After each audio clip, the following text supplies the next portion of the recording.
Greetings from Christian News and Interviews. I'm going to start off with the scripture. Ezekiel 7:23, King James Bible.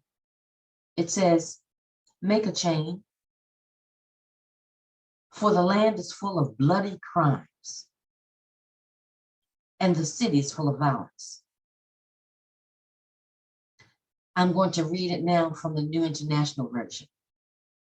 Prepare chains, for the land is full of bloodshed, and the city is full of violence. When I think of those chains, I think of handcuffs. I think of more young men and women being hauled off to jail for their own crimes. And I think of this scripture. Prepare the handcuffs. Why? Because the land is now full of bloodshed and the cities are full of violence. I think of Chicago, I think of Philadelphia, I think of Baltimore and all the major cities, and now even the smaller cities where, this Bible speaks of blood touching blood. Well, blood literally is touching blood out there. My mother called me today and she said, Kathy, as much as possible, don't go out there. It's just too dangerous out there. And I fully understand her concerns. People being carjacked, drive-bys, people running up into stores, just taking whatever they want from the stores because prosecutors are saying that they're not going to prosecute because there's so much crime going on that they don't see theft as a big deal. It's just the world has gone plumb crazy. And it doesn't help that so many prosecutors are in denial. And listen to this Philadelphia attorney. Listen to this. This is the district attorney's office. Keep in mind before I share this that Philadelphia has one of the biggest, most bizarre crime rates in the United States of America. And there's been a huge jump in crime in Philly. But listen to this man's denial. You may need to turn up your audio so that you can hear it. District Attorney Larry Krasner said there is no major spike in violent crime and no reason for people to be fearful of gun violence when they come into the city. But basically, we don't have a crisis of lawlessness. We don't have a crisis of crime. We don't have a crisis of violence. And that is a category that includes gun violence. His comments come this. Okay, let me stop it there for a minute. Did you just hear this man in one of the most dangerous cities in the world say that there's no crisis? And I mean, he said it with a straight face. He said there's no crisis of violence, there's no crisis of crime, even gun violence. And then in the next breath, we have the news people sharing one of the latest crimes that occurred in Philly, which I'll share with you. Same day that Philly police released this surveillance video showing 3 teens they say are suspects in the attempted armed robbery of a man inside the fashion district in a bathroom last week. So not only are people being attacked as they're going to and from their cars, their homes, various stores, but people are now being attacked in bathrooms. And these criminals are just walking loose. Listen to this. Again, I'm talking about Philadelphia.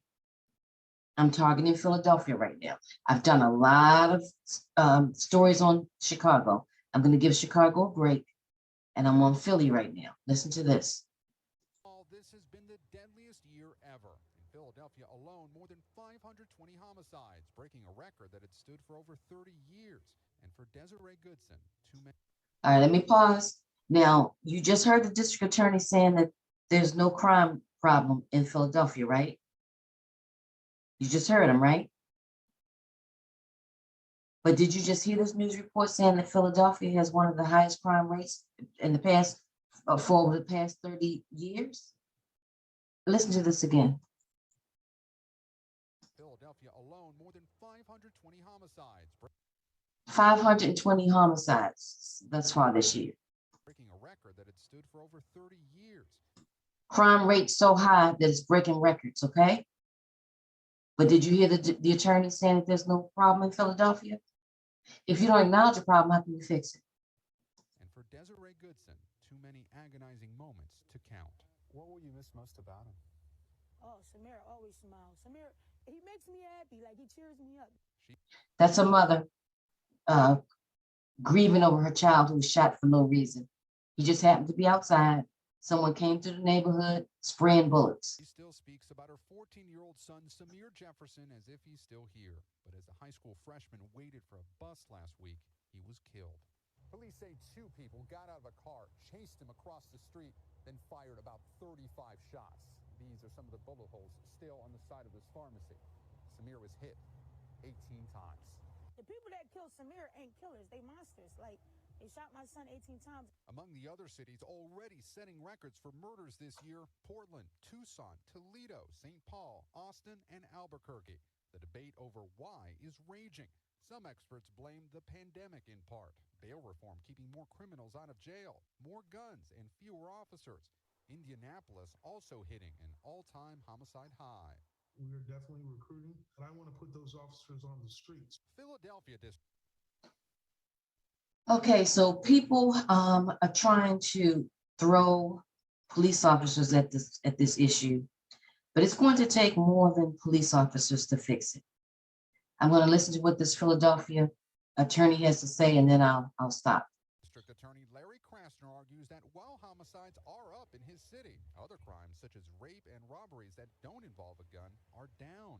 We don't have a crisis of lawlessness. We don't have a crisis of crime. We don't have a crisis of violence. But former Mayor Michael Nutter is slamming those comments as white privilege, saying the progressive DA has not been tough enough on criminals and demanding Krasner apologize to victims' families, like Desiree Goodson.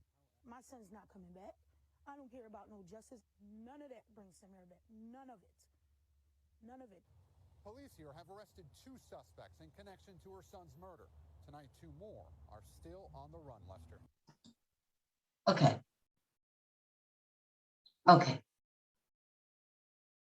Did you hear this nonsense about some white privilege? Did you hear that?